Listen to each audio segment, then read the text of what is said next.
No residential buildings will be taken under this alternative, and no historic properties are impacted. In comparison to the viaduct would take 24 properties. In comparison to the tunnel would have taken 17. There's a lot of information, and this is a very high level, just some of the highlights of what you see in these two documents in front of us. DOT is in the process of setting up a public informational meeting, and that will be coming in the next, we haven't set the date yet, but that is coming. That will be open to the public, and we encourage the public to come and participate in this. We will follow up, and we will go into the neighborhoods here in downtown, and we'll go into the suburbs to have conversations with people about what exists in these report. So that's very quickly, but what I would like to do is open up to any questions that people have related to the document. The DEIS came out much later than we were told it would. Was the behind-the-scenes work very much focused on mitigation? What was the delay in the report coming out now? Why was it ready to come out on Monday? So a couple things. First off, we were doing due diligence on our tunnel alternatives. Back in December of 17, the independent tunnel study came out, which recommended that we further evaluate the orange tunnel alternative. So we had to do that. We had to really understand what those impacts were as a part of that alternative. But we've never stopped working on the community grid alternative. We've continued to engage the public, maybe not in the big meetings, but we've continued to get with the stakeholders so that they can understand. And if you remember what was presented back in October of 2016 at the On Center, we've made some very different changes. Business Loop 81, removal of the missing connectors from that alternative. And we have a lot of upgrades that's included in these reports that we really look forward to meeting with the public and having that conversation with them on. So some of those mitigation efforts really to help the concerns of the suburbs in combination with the tunnel study has delayed the DEIS a little bit. Well, and I wouldn't even say it's delayed the DEIS. I would say that it's the appropriate time for the department to move forward with what our recommendation is. And if you take a look going back to the scoping phases where we are looking at 16, 20 different solutions, we've continued to zero down on what we believe is the best alternative. And that's really to do the due diligence and to do all that analysis. Monday was the right time for us. How long is the report? How many pages? Well, don't quote me on the exact number, but it's around 15,000. And how would you recommend that the public, everyday people, can read and view this and try to understand it? So there's a executive summary in the beginning. It's a lot smaller than the 15,000 pages. You can get a summary of that. But to really answer that question, I would ask people to get engaged. To ask people to come to our public meeting. I don't have a date today, but I would ask them to come, and we will have numerous people there to be able to engage people as to how it's going to impact them in a positive fashion. How much did, the previous 81 project, as it exists now, figure into, the social, economic, an environmental impact that has been outlined here? With the added component of the suburbs that have now grown up around the freeway that extends to the north, now it sounds like you have this balancing act of the damage that was done 50 years ago, and now you have a community that now depends on it to the north. Yeah, so the rules and regulations going back to when I-81 was built back in the late 50s and into the 60s are very different than today. And today they're actually a lot better. Our whole NEPA process that we have really in a lot of the pages that exist in here is really put into place to protect the environment, to protect the community, and create that dialogue between state officials and also the public, so that there is say in the decision-making process. That's what we're doing here today, and that's what we've been doing, is trying to drive down to a process that is going to select the best alternative for the community, for the state, for the Central New York, and as part of that, protecting social, environmental justice, and other things, air quality and noise and all sorts of things are all in this document for the alternatives that we have said to be viable. The Pioneer Home sits literally right next to I-81. So even if you guys start construction, there are environmental concerns. So how can you say that they will be impacted if it sits right there? What I said, just to clarify, is that there is a lot of information about the environmental analysis incorporated into this document. It's in Chapter 6. And it goes and talks about the different impacts. As a constructing this project will be difficult. There are people that exist, as you said, we have buildings that are continuous with some of our structures. And so the whole discussion on construction is one that the department's looking to get into with the community and have those conversations. There's a lot of different situations out there that need to be discussed with the public. This is the first chance that the public has really seen what the plan of attack is for phasing the construction in. But it's obvious that if you guys start construction, they're feet away. So do you guys have a plan in place to remove those people when you guys start construction?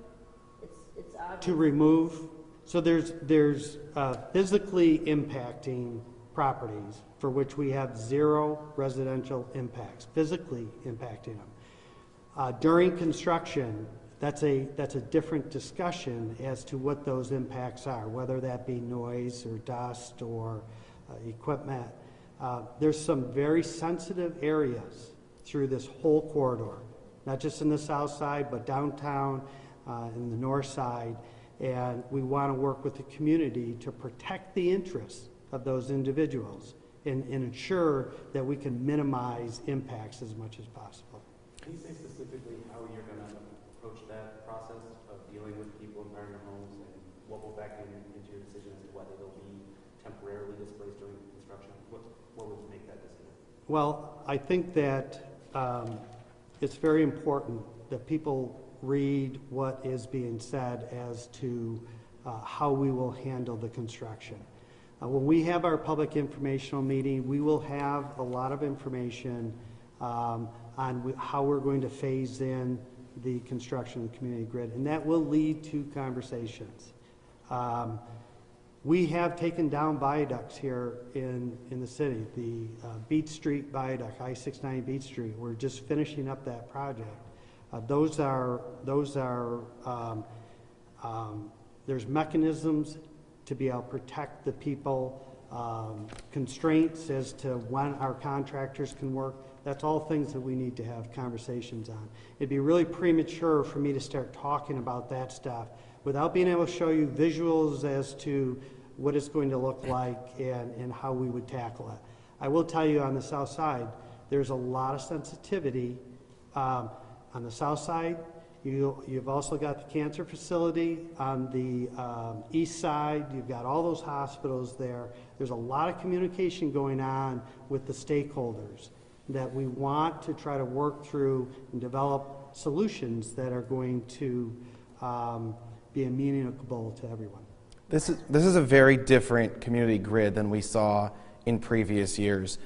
How much has the Save 81 movement contributed to the evolution of this project, and how close are you to making everyone happy? Sure. Obviously, with a project of this nature, it's difficult to make everybody happy. However, as you stated, the project is much different today than it was 3 years ago when we had the large public meeting at the Yon Center. And so through that communication, we believe we can incorporate different needs and continue to make the project better. We continue to listen, and we'll continue to do so. For example, I'd like to go back to the question that was asked about the balance between the city, if you will, and the suburbs. And one of the things that Mark touched on when he first started was the speeds, right, on 81, as they exist today, will be maintained. If you're coming from the north, right, they'll be maintained all the way down to 690, as they are today. If you're coming from the south, those speeds will be maintained up to MLK. So it's that 1.2 mile segment in between where it'll be the street grid. So for those commuters who come to the city, right, and this is what people really need to understand, that commute is going to be very similar to what it is today, okay, and under the community grid. And the community grid, as hopefully people are understanding it, the idea is when people get to the downtown area, they'll have more alternatives, right, more options to use the street grid, which we're going to improve, right? So that'll help remove some of the load that's on some of those intersections like Adams and Almond that are very busy today. Do you guys know, either one of you, who would be responsible for taking care of Business Loop 81? Yeah, so our recommendation is that DOT, the state, would own all of Business Loop 81. So as it comes, right now we own the interstates north and south of the city, but as it comes into the city, goes on Oswego Boulevard over to Erie Boulevard to the Almond Street corridor, the state would own all of those roads coming into the city. So Business Loop 81 will be owned by the state, and we've had conversations with the city on that. Including all Almond Street? Including all of Almond Street, that's correct. Sorry, Mark or George, whoever wants to answer. So for a daily driver, which is what I have to deal with every day, I live in Lafayette, I work in North Syracuse, I live in Baldwinsville, I want to go to Beacon Skip. What is their commute going to look like? They don't have to use 481, do they? Yes? No. Okay, what would that do? Because it sounds like it just, the elevated portion is gone. Yeah, so the elevated portion is gone. People will have opportunities, much like they do today, as to the utilization of the Business Loop 81. They can get on Business Loop 81 and come into the city. If they want to bypass the city, they can go over to the old 481, which will be called Interstate 81. Okay. And they'll have different avenues to be able to go to where they're going. We believe this option better serves people to give them those options. There's a lot of things that we haven't talked about, like Clinton Street upgrade, which runs parallel to 81, and the Bear Street improvements, and all of that's in here to be able to better serve the community from a transportation perspective without impacting it from a environmental, economic, or social. Mark, can we take a step back? The grid plan would call for a 5-year build out, and we're years away from putting a shovel in the ground. So is the road safe now? Yeah, so the bridge, the big bridge, I-81 viaduct through Syracuse, we inspect that bridge, and we inspect it often, and at least on a yearly basis, it is safe now. If it wasn't safe, we would do something about making it safe. We will not, a couple of years ago, we had some issues with some of the deck over on 690 over Saline and Franklin Street. We closed down 690 eastbound for 8 days. I'm proud of that. I'm proud that we got that done that quickly to get that back open. But it is safe. We will continue to inspect it. We'll continue to do repairs to the bridge when it's necessary to keep it going until that time that viaduct will be coming down.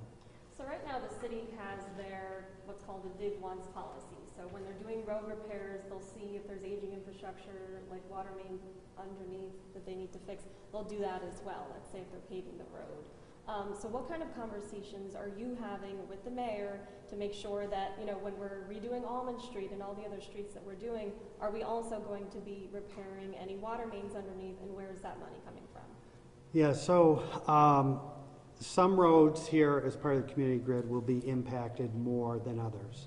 Almond Street would be a full rebuild. And Almond Street would also have some of the deeper stormwater that we will address, moving stormwater through the drainage. We'll get into impacts of utilities on a street like Almond, water lines, sewer lines, and those will be replaced, and those are included in the report here. In the go ahead. budget. What I would like to add as well is during the past couple of years, we have had contractors going out and identifying the existing underground utilities along various roads in downtown Syracuse, including Almond Street and Erie Boulevard. And that's really the first step in helping us work with the city of Syracuse and other utility owners to identify those conflicts that you're talking about. So that's information that we currently have available and will continue to gather as the project moves forward. So you're saying on Almond Street, there are water mains that we will be replacing. Do you know how big they are, if it's just Almond Street, or? So we do know that there are utilities along Almond Street and other city streets that will need to be replaced as part of this project, and that information is identified in our DEIS. So much of the grid is made up of city streets, though, and we know the condition of city streets, and I know the mayor's increased his city budget for it. Where does that financing come from to bolster the city streets that the grid relies so heavily upon? Because the city struggles now to even fill potholes, but we're talking about a rebuild of some streets and improvements to others. Yeah, so when it comes to the financing of the project, there are a number of streets that are included in the community grid that will be rebuilt by the state. You talked about Almond Street, but Krause and Irving. We have plans to convert Adams and Harrison to two-way, so we will be touching those and doing work on those. The West Street interchange gets totally redone, so those will be reconstruction works there. So we need to work with the city on that. Some roads will have more substantial work, but those are included in this report. Where it's minor work, just repaving and stuff, that's also included here. Related to the work that the city's doing, the state always partners with the city on projects that they implement downtown because it's part of the bigger transportation project. And we look forward to working with the city on making that all fit together. You know, everyone pays taxes to all the municipalities, city, state, federal government, but it sounds like city taxpayers are almost getting a benefit from this offer from the state. Some city infrastructure will be taken care of by this project, which is paid for by the state and federal government. Is that fair to say? Sure, that's fair to say. I think what we need to keep in perspective is the global perspective. And, you know, as we touched upon as far as the traffic movement, you know, where we've analyzed 260 intersections as part of this 15,000-page document. There are experts in the country who have spent literally thousands of hours putting this document together and the analysis behind it. So when we think about this from a global perspective, as has been mentioned, this is going to benefit. This is going to be transformational, not only for the residents of the city, definitely including the residents, which is great, but also for the surrounding community, the suburbs. And the lion's share of the commuters, if you will, right, this is going to have a really positive impact for those commuters. And so we just need to keep that in perspective. So absolutely, it is going to benefit the city residents. We're going to do a lot of work on the city streets as part of the project to make this transformational. One of the concerns with the community grid and the outlying areas is possibility for increased truck traffic. Is there any sort of plan to address that concern from some of the western suburbs and even in the Cuba County? We will definitely continue to have that conversation. That's been an issue for many, many years prior to this. It's been a concern. And the thing I would like to say is we will continue to have those conversations and engage the communities and to definitely explore opportunities. How about the financing for the entire project? Do you guys know how that's going to work? Who's going to Yeah, so what you'll see in there is a all-in cost of $1.9 billion to implement the preferred community grid alternative. And that will be a combination of state, federal funding that does that, potentially some local funding also. There's a requirement in the process that as part of your record of decision, you have to have a finance plan in place. We're a little bit away from that, the record of decision, but we have to have a plan going forward on how you're going to implement that into the construction phases. So that's something that will come in a little bit later phase. We've been talking about this preferred option, and we've been talking about this as if it is, today, almost the decided option, even though technically, I guess, is not. So the question is, how much will the public meetings and the feedback from the public hearings figure into any potential changes to this down the road? Yeah, so this is our preferred alternative. We are recommending this to go forward to be built. This is what our recommendation is. I want to be clear about that. But public involvement and public outreach is a very important factor in improving the alternative. We have a lot of information in here that we really need to engage the public on so that they can understand that. DOT and the state doesn't have all the answers. We want to have that engagement so that we can make the alternative better. And I would point to October of 2016 when we came out to the public and we zeroed it down to two alternatives, the viaduct and the community grid. And at that point in time, we took a lot of public comment that has eliminated those missing connectors on the north side, has developed the business loop 81 concept through Syracuse, which we think is, and has had a host of other changes to this document that we think improves the document. So what we'll be doing over the summertime in engaging people is a critical step in having people bring to us what their concerns are so we can remediate those and make the project better. The county executive was standing right where you were yesterday. He said he recognizes some mitigation in the project 481 specifically, but he said flat out there's not enough mitigation. Do you already see room to improve this document based on concerns of the suburbs, the Save 81 group that you foresee in the final document? I think it's a little premature to say yes to that, but again, I was very pleased to see Mayor Walsh and County Executive McMahon here yesterday saying, hey, we're going to work together and we're going to do the best for the community. And that's the best answer we have right now. And we will continue to engage the county executive, we'll continue to engage the mayor, and we'll make this even better than it is today. How often, in your experience working under NEPA and getting to this point when you have a DEIS, how often is it that anyone through a lawsuit or through some faulty data that you have to go back to the drawing board?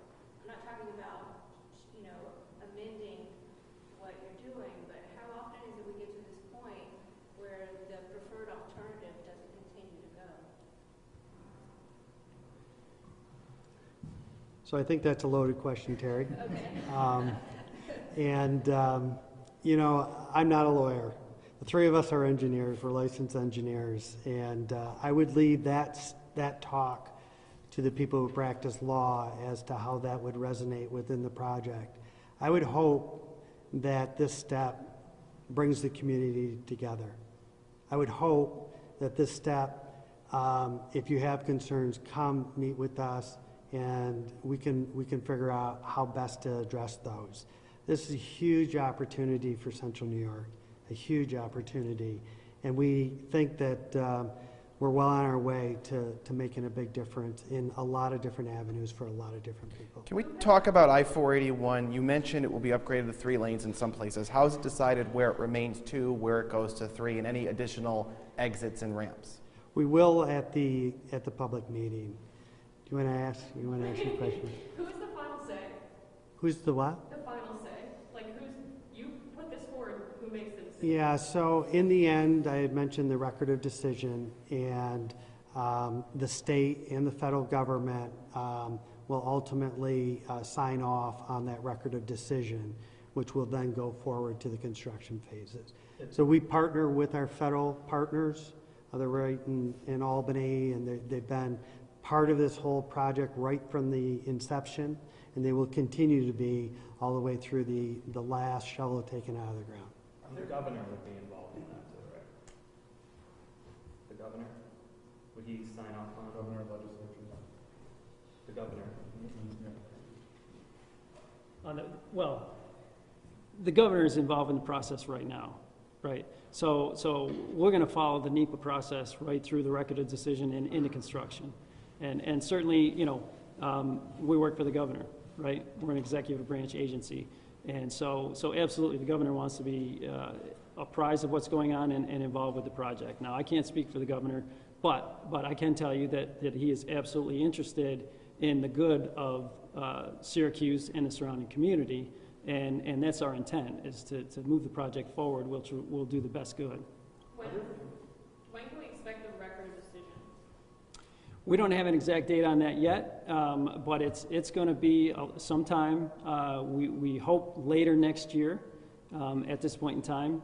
But again, understand, we're spending $2 billion in a city and the surrounding community. And this is a 15,000-page document, and we're going to do it right. Okay, so it is going to take some time. It's taken some time to get to this point. We reached a milestone on Monday, right, when we released the DEIS, and we're going to continue to make those improvements and get to the record of decision as soon as we can. Are there fewer levels of service at levels E or F in this document than there were in the December 2016 document? And if so, what was the process by which the DOT was able to streamline some of those intersections? Sure. So, yes, there are fewer intersections identified in this report that now have a level of service of E or F. And, well, right now, as an example, there's one intersection on a community grid alternative that is operating at an unacceptable level of service. And so what that means is there are 259 intersections that are operating at an acceptable level of service. And really that process has been, it has been an iterative process in improving the quality of our traffic analysis. And Mark had talked about national experts.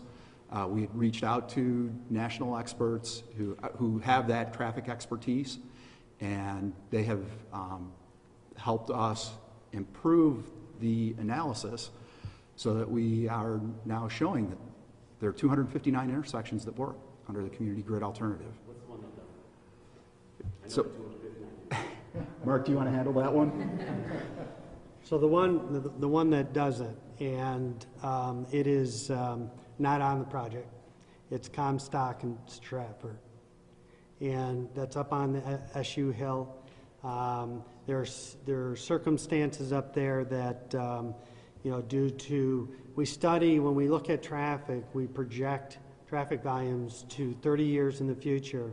And then we also do all of our analysis based on AM and PM peak times. So from 7:30 in the morning to 8:30 when all the kids are going to class, and from 4:30 to 5:30, everything is done to that. So even though we show that as being a level of service not meeting the requirement, it's still 22 out of the 24 hours of the day will function fine.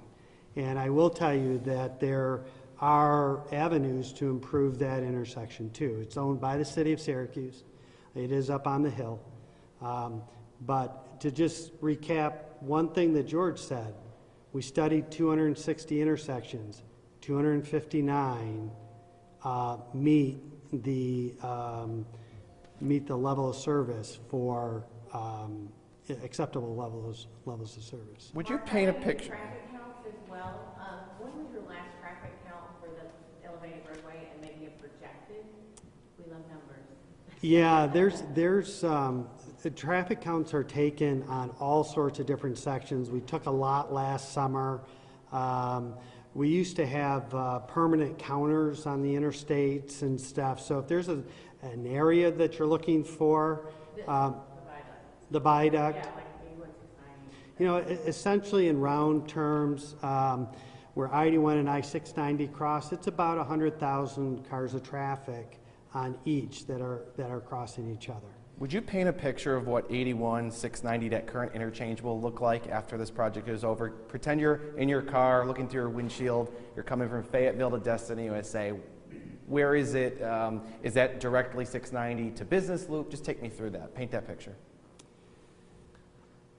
And which road are you on? You on 81? Let's say you live in Business Loop? Fayetteville, want to go to Destiny, USA. So, 10 years from now.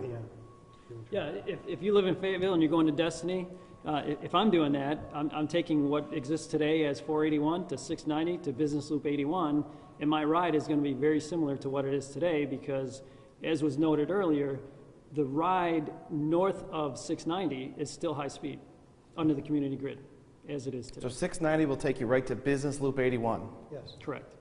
Large construction projects like this normally take longer than expected. How realistic is this timeline? Specifically, which timeline to be construction? You know, there's one thing I'd like to say about the construction, because Terry brought this up a little bit earlier. 5 years, we said it'd take to build. I want to clarify what that means. That does not mean that there's 5 years of construction outside of your home, outside of your business. What that means is from the time we start to the time we complete the project, it would take 5 years.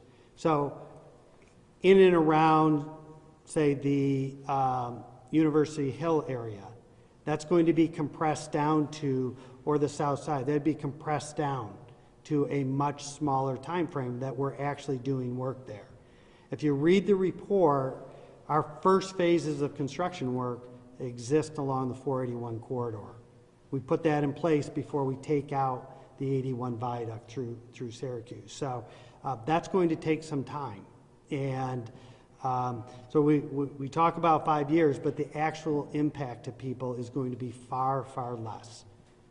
Can you explain on the same kind of question about experience? What will be people's experience getting to the dome, both during construction and then when it's all over? Can you help us picture that? So let me answer when it's all over with first, because it's going to be perfect. You know, it's going to be great. Everybody's.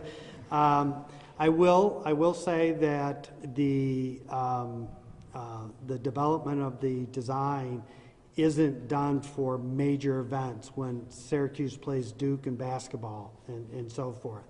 But what we're creating for the University Hill area is we're creating multiple avenues to be able to get to the hill. Once the Krause-Irving interchange is in place, it's a direct shot to the University Hill. People will be able to get onto I-690 via I-81 to the north, 690 to the west, 690 to the east, and take a direct shot to the dome. They don't have to do that, though. They can get off at other areas and use a lot of the other streets that will exist. They can use the Business Loop 81. They'll be able to use roads like Townsend. And they'll be able to go two ways, whereas today they're not, on roads like Adams and roads like Harrison. And so we're opening up some avenues. I didn't talk at all about Van Buren. From the south, we're going to make a new creation for the Business Loop 81 to tie into Van Buren, to, from the backside, get to the dome and serve ESF and serve University Hill area, SU. And so other avenues will disperse the traffic through the hill and make that better. During construction, it would be very premature for me to talk about construction prior to us having a contractor in place and putting in mandates that they're going to have to do certain work at certain times and certain times of the year. So that's something that needs to come. We've taken a shot at that, Chapter 4, if you want to take a look at that. But there's a lot of work to do in coordinating with our partners and our stakeholders. You know, one of the things we had a meeting within the last week, meeting with the University Hill. And the cancer facility has their surgeries, for brain surgeries, about 15 feet from the viaduct along the Almond Street corridor. And so there's a lot of sensitivity as to what we're going to do related to when those surgeries are and when we're going to be doing work and what is going to be allowable. For our contractors' perspective, there's a lot of coordination that needs to occur with stakeholders. Folks, got time for one more question. Why don't you just go through the phases? You mentioned 481 comes first, but I think it'll be useful for everyone to know, when does the grid get touched? Is it road to road to road? And then when does the viaduct come down? So that's really complicated. That is really complicated. Good way to end, right? Complicated question. In a very high level, we would do all the work on Interstate 481 first. We would redo the interchanges at I-81, I-481. So people coming through those interchanges would be able to maintain 65 miles per hour on that I-481 corridor. At the same time, we would start the I-690 Krause-Irving work, that interchange work. We also would start in that first phase to do the railroad bridge down on the southern side, down by MLK. Because our alternative, the Business Loop 81, we want that to be in place before we touch the I-81 viaduct. Okay, so that's the major components, as well as a lot of utility work. We have to do utility work so we can move things out to take care of, a fast movement of construction in Phase 2. We would not touch Phase 2 until Phase 1 was completed. Phase 2 really does the interchange of I-81 viaduct and I-690. There's a lot of street work that needs to get done. That's very high level of what we need to do, and there's going to be a lot of coordination that has to be done to implement this project. Our local leaders are trying to get local residents involved in the jobs that are going to be, including people, minority. Is that part of your thinking? Is that in your decision process at all? Absolutely. We are going to work with the city, with the county, with the local leaders to implement, as much job creation as we possibly can as a part of the project. So thank you all for your questions.